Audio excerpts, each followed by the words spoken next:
తలుచుకో, నువ్వు అన్వేషించే అజ్ఞాతాన్ని. పగ కోసం కాదు, ప్రతీకారం కోసం కాదు,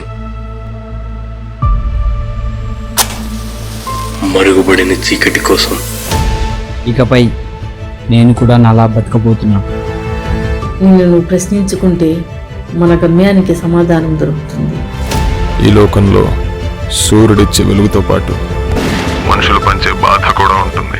కానీ వాడు నీ మిత్రుడు కాడు, నిన్ను వెంటాడబోయే నీ శత్రువు. కాబట్టి అతన్ని చంపు. రేయ్, మనం చేసే తప్పురా. రే వాసు, నాకు కావాల్సింది నీ సొల్లు సలహాలు, సారీలు కాదు, 1 గంట బండి అంతే.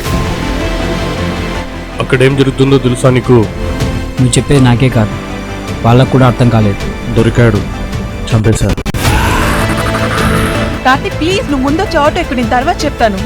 ఇవాళ పేపర్లో చూశాను, నిజంగానే చంపేశాను. ఎవరు నువ్వు?